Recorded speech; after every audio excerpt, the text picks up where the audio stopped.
Hello. Hello everyone. So I'm Stéphane Coquet, and today we are here to talk about a new iteration of DeFi in some way.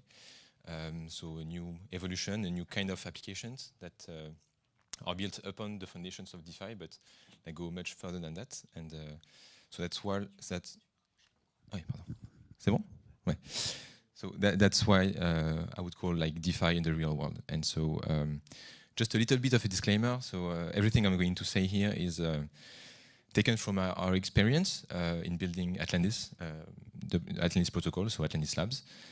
And so yeah, we try to take kind of a step back and like look at what we've done in the last couple of years. So let's go.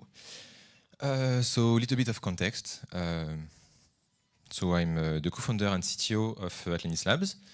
I've been in the space for like a little bit more than 5 years now. I started as a user, then I moved to being a developer. I was in Consensus for 3 years, and then I founded the Atlantis Labs. So we started the company in 2021, and so we launched the first version of our protocol, so the V1, in June 2022. Yeah, so this was the first iteration, and it allowed us to like test things out. And so we opened 8 pools. We loaned a little bit more than $7 million over 30 loans. We did not have any defaults, which is something in the current market conditions. We had a little bit of more than 18,000 positions, over 5,000 users. So all these metrics are great, but what is Atlantis, in fact? So Atlantis, it's a DeFi lending protocol. And the big difference compared to like usual lending in the blockchain is that we don't use any collateral. So we do that because it allows us to like unblock a whole new kind of use cases, and also to lend money to the real world. And so that's the purpose of the talk right now. So the first version with all these metrics allowed us to test things and to validate some points, and we took all this and put it back into a second version of the protocol that we launched in June 2023. So we are slowly ramping up on this version of the protocol, and yeah. So just taking a step back to when Atlantis was founded and like what happened at that time. So we started the company in 2021, as I said, so early 2021. And we were kind of like a wave of companies that were founded after the DeFi summer and like all the things that happened during this period. So it was an amazing time because the innovation was incredible. So we tested a lot of new models in DeFi that like had a lot of like new theories and new like products being made, so innovation was everywhere. Everything went to production really fast, which in some cases is not optimal, but it allowed like to test things very quickly, and so that's why I like to say that it was a real life game theory experiment. We could like test things in finance that would never have been possible before, because everything went like so quick. And so the market was kind of ecstatic. There was a lot of hype and everything, so everything went very fast. And there was also like this kind of hope of rebuilding finance on different like ideas. And so all these new models could be like the basis of the new finance that could be rebuilt. So it was all like the good aspects of what happened, but in some way, there were also some things that happened that were not so great. And so there was a lot of speculation that brought us like to kind of where we are right now. A clear limitation of DeFi at that time was that everything was fully on-chain. And so the tokens and the money stayed within the chain, which like was not a bad point in itself. It's just that it blocked some use case from like happening.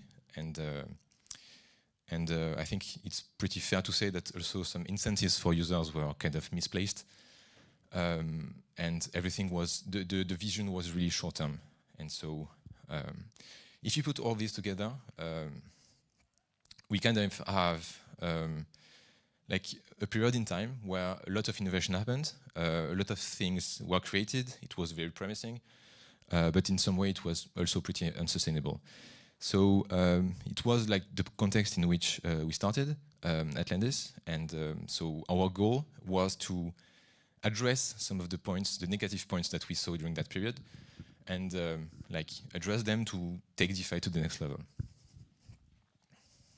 So we wanted to address lending, and so we went from the current state that of the market that was mainly over collateralized lending with the AVE compound, etc.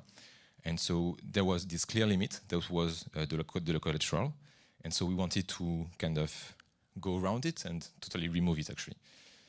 So Atlantis started with like the idea of being a DeFi protocol, like actually a DAO, being like the uncollateralized lending protocol platform.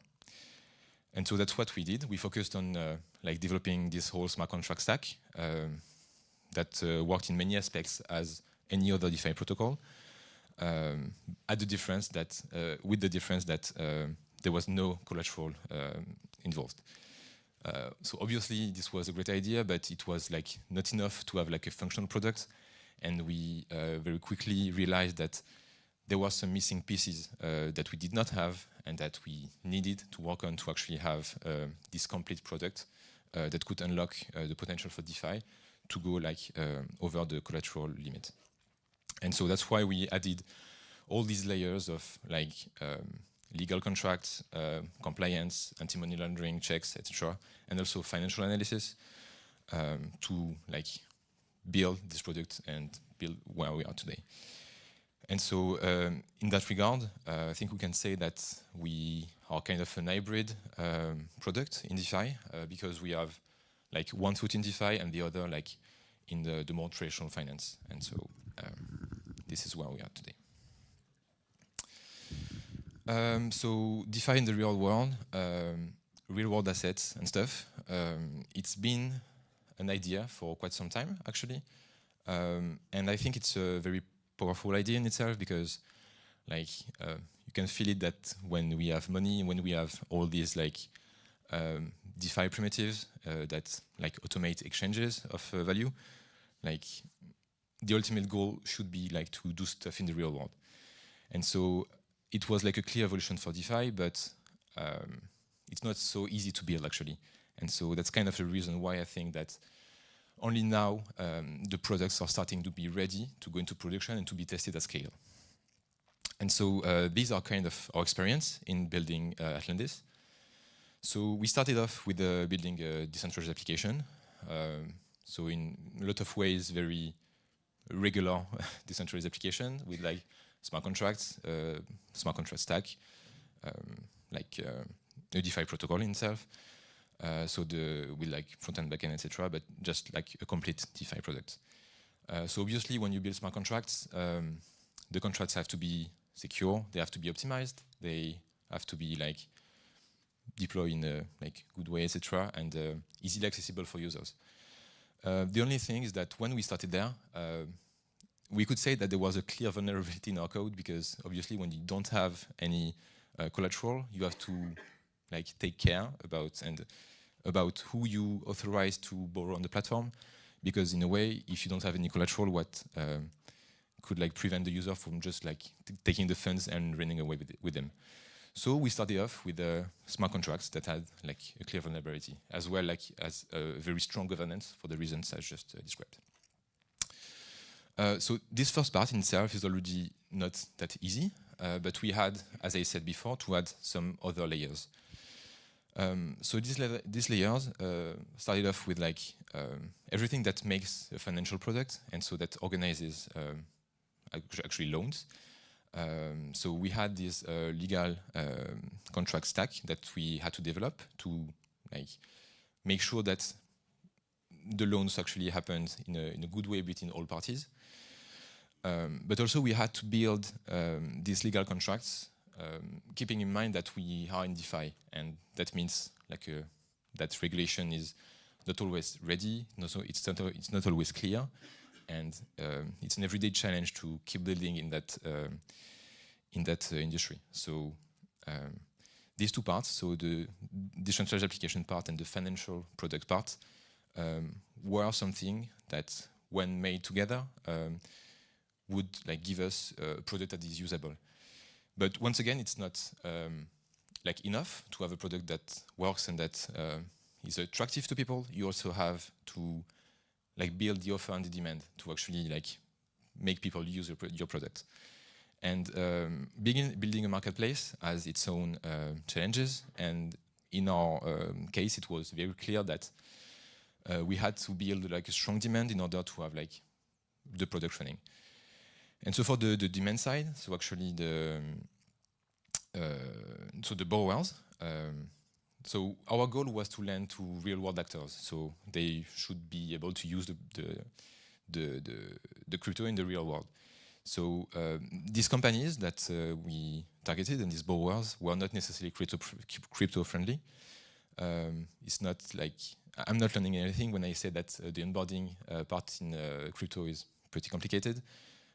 Just a quick glimpse on what it takes to onboard a borrower. When you are not crypto friendly, you have to create a multi-signature wallet. You have to like buy gas, give wallets to like all participants, make them sign transactions. Then you get the crypto. You have to off-ramp it, and then you can actually use it. And so it's very challenging for borrowers that are not necessarily crypto friendly to put like in practice all these steps. And additionally to that, we built during a bear market, and crypto has not always a good reputation, so that's also something to take into account. And the last part, so the offer side for lenders. So crypto lenders that are really used to like using DeFi, they don't necessarily welcome KYC. It's not something that is necessarily done every day, and we are really used to like permissionless DeFi. And so it's also a challenge to like educate our users to like, yes, this product has like value and is like paving the way for a new kind of applications. And so in that sense, it's attractive and yeah. So all these parts had to be done together at the same time, and so that's why. So this is our experience. So it's really very related to Atlantis, but I bet that it's the same thing for the competition, and so that's why just right now, with all these being built at the same time, we are just really landing on like a market that is ready to actually have applications in production. So what I described in the last slides is kind of getting away from DeFi, right? I started by saying that we were building a DeFi protocol, and then I added all these components, and that made it like a product that is kind of different from what we are used to in permissionless DeFi. But I think that real-world DeFi is still DeFi, actually. It's just a different kind of DeFi. It's an evolution that had to adapt to be in between two worlds. So real-world DeFi, real-world assets in DeFi, still have their roots within DeFi, and so they use all the techniques, all like the products, the innovations that like were created into DeFi, but they use it for like the purpose of being used in the real world. So real-world DeFi is really DeFi, but that speaks like several languages, and to be adapted to being used in traditional finance. So in a way, real-world DeFi is so it's the way for financial applications that leverage blockchain to interact with traditional finance and still keeping their DeFi roots. And these two kinds of products, so traditional DeFi in some way and real-world DeFi, they like can coexist. I'm not saying that real-world DeFi, the new kind of product that I'm describing, is going to take over and replace totally DeFi. I think that both approaches obviously have their advantages, and they will in the future coexist. It's just that real-world DeFi has some constraints that they have to apply to make it usable, but still it's like really important for me to have this base layer of financial products that like will allow us to go quickly and to innovate quickly and to come up with these new products. So yeah, these two worlds are compatible. They will like keep coexisting, and they both have values, and so that's why this evolution is more like a branching out than just like a plain replacement, in my opinion. So from all these points, I think we can like start and like explain the first definition of what real-world DeFi is and what it is right now, at least. So the first point would obviously be that it leverages blockchain technology and standards. So in our product alone, so we use ERC20s, we use ERC721, AMMs, lending protocols, etc., yield providers. We integrate with everything that is in DeFi, and so it's going to be that way. So it's obviously the first conditions for this kind of product. The second one would be that these products enforce rights and permissions both on-chain and off-chain. And so that one is very interesting because we kind of have like two faces of the same coin in our product, in the sense that the legal contracts, they describe everything that happens in the protocol. They describe how all actors should behave and should interact. And then this is a base on which everyone agrees, all the like legal entities agree. And this is actually translated with its smart contracts. And so in some way, smart contracts are actually the execution layer of these legal contracts that organize everything. And so we are kind of going full circle there because it's like literally one of like the reasons why smart contracts are called that way, because they organize some like rules and automations that kind of represent an agreement between users of this application. The third point would be so being proactive and compliant with regulation. So this point is to be nuanced, obviously. So regulation is something that is very important because we have to comply with like the standards of traditional finance. If we want to use the funds in the real world, it's just something that we have to do. It's just that regulation is taking a long time. Regulators have to like get up to speed with all the innovation that's happening, and as like builders in that space, we have to clearly state our needs and what we want for regulation, what we need and what we don't need. So we need regulation to be safe and secure for all users, but we don't want regulation that is too tough and that would prevent innovation from happening. So that's why like compliance is really important, but like it has to be done the right way, and I think it's the case right now. And the last point would be like real-world DeFi. We have to be like as good as a financial product as is usually happening in the traditional world, and so obviously that means analyzing deals, making sure that traditional like the finances of the opportunities we list are good, and yeah. So all these points, in my opinion, make for like a real-world DeFi product, and at least that's how Atlantis is built. So since the product is that different, this kind of product is that different from what happens in like traditional DeFi in some way, then it's not the same users that we are targeting, and all the more it's not the same advantages, I would say. So since we are between both worlds, we kind of take some advantages from both worlds. So what's in it for borrowers? Borrowers, so as I say, we target real-world borrowers, and real-world borrowers, by using our product, they get a new source of financing and access to global capital, because usually, like a company is limited to like being funded like in its own place. So because of the unique properties of smart contracts and DeFi in general, the product is generally cheaper and more performant. There are less like delays, and everything goes quicker and smoother. And that's because like smart contracts are literally made to automate stuff. So that's why. For lenders, they get sustainable yields that are also pretty high compared to what's done in DeFi right now. The sources are like clear, and you know where the funds are used. You can actually track the funds, and you know that they are being used in the real world. And also, which is a point that which is pretty interesting is that the returns are not that much correlated with crypto. So when you have funds in a DeFi protocol, well, you are kind of dependent on the state of the market. While if you lend the funds to like real-world businesses, not that much. And so the last 2 points are in the middle. So there are advantages for both actors. Because of the unique properties of smart contracts and DeFi, both get more transparency, more flexibility, and also like better access. The deals that we are listing in Atlantis and overall in real-world DeFi, in traditional finance, they are not really usually accessible to anyone. And so we kind of broke this barrier to entry.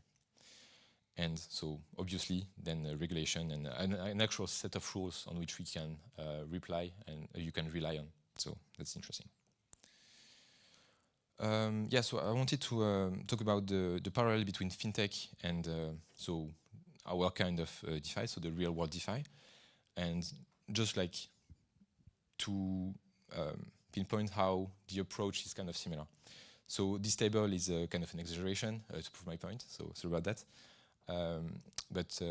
Yeah, so traditional finance, obviously, they are well-funded. That does not mean that they do not leverage data or they don't want to be flexible or anything.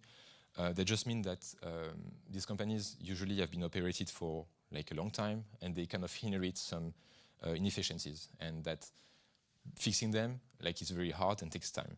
And so that's why innovation has to come from the outside.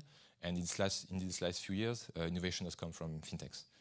And so fintechs are interesting because they leverage data to better analyze deals, and they like use a lot of data to like have the most granularity possible in deals. The point after that does not mean that fintechs do not mean to be flexible. On the contrary, they want to make finance like more accessible. It's just that since they are built on traditional finance, they kind of inherit some of these inefficiencies. So that's why. Finally, DeFi. Obviously, DeFi is kind of specialized in building the pipelines, the pipes in like financial fluxes. And so that's why with DeFi, we can like build the most flexible and customizable applications possible. And so fintechs and DeFi really have like the same goal, in which they want to open opportunities to the greater number, and they want like to make everything more efficient. And so that's why building the two together makes a lot of sense, because we want to like better access capital and like being more flexible and transparent overall. So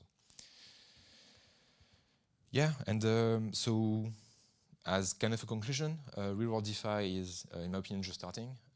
We have just seen this kind of products emerge in the recent months, maybe years, but that's because it takes a lot of time to build this kind of product, because there is so much more to it than smart contracts and usual decentralized application. Institutions are actually coming this time.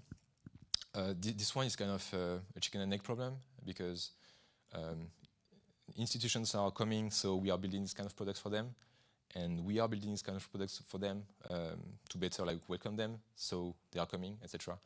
And so this creates like a feedback loop, and I think that at some point we are going to arrive to a point where like the market is going to be ready, and we'll see like some very sizable deals happen.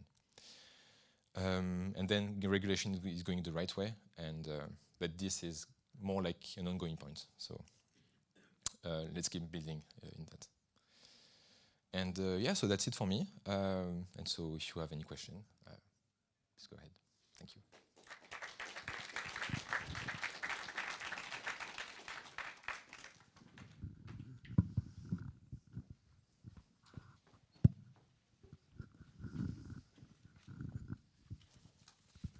Yeah, thanks, Lucas from iPar Labs.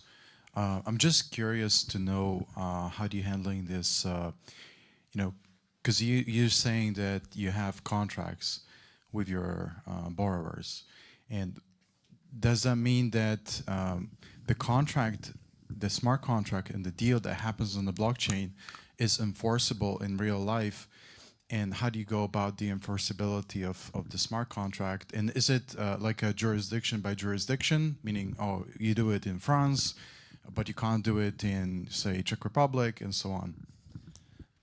Yeah, so I'm the CTO, so I'm not an expert on this subject. But from what I understand, our legal contracts are applicable in the French law right now, and so everything complies with the French law. And so when you are like actually opening a pool and having like starting a loan in Atlantis, that means that you comply with French law. Yeah, that does not mean that in the future we cannot have like another implementation of those contracts, legal contracts, sorry. But right now that's the way we do it. Yeah.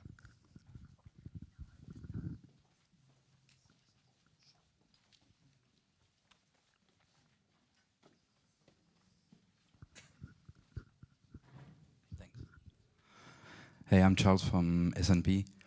I'm curious about the RWA asset. How do you evaluate the risk that they may have on solvency or just credit risk, depending the asset? So once again, I'm the CTO, but still.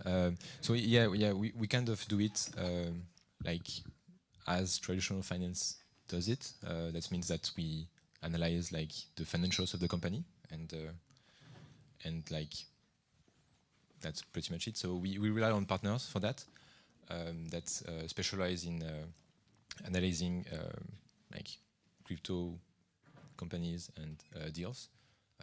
But yeah. Any other question? What are the assets that you imagine being transacted on? Are these DeFi assets? Is it you know, stable coins? Is it Shiba Inu? Is it bonds? Is it commercial paper? What are we actually talking about? Right now in Atlantis, our opportunities are in stable coins, and we mainly use USDC for now. We have also listed the opportunities in Angle Euro in the past, but obviously because of the nature of what we do, because the funds are meant to be upfront, like to the real world, we have to go with stable coins, things that can be turned into fiat. But like technically, nothing prevents us from doing any other stuff if we want to like lend funds to like crypto companies. We could in theory make a pool in Shiba Inu, even though we are not really interested in that. Just one more question. I try to ask a more like a CTO type question then. So how do you handle like multiple tenors? Because I presume that you can borrow at multiple tenors, right? And also, what's your interest rate model? And how do you calculate that? Yeah.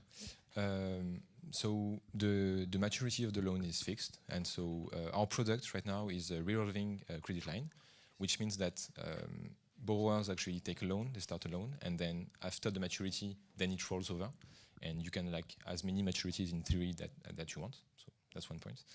And our interest rate model is very interesting. Our chief of research, Charlotte, made a talk yesterday about that. And so since everything happens on-chain and we want it to be as transparent as possible, we implemented a new order book system that is fully on-chain. And it's actually like a rate. Lenders bid on rate, and you have this rate order book. And like the rate is actually made on-chain by the market. And so lenders decide the rate they will get, and the borrower matches what they want. So that's how the rate is like made fully on-chain with this order book. And when you say fixed maturity, what do you mean? What do you mean? Like, do you have like meaning fixed maturity as you decide upfront, or Yeah, like, yeah, you do, yeah. or is it like a month, 2 weeks, half a year, a year? Yeah. What is it? The pools that we have been opening, they are typically between 1 month maturity and 6 months maturity. And since it's revolving, that means that at the end of the maturity, when the loan is repaid, then the funds stay there and the borrower can take another loan. So that's why it's revolving. Yeah.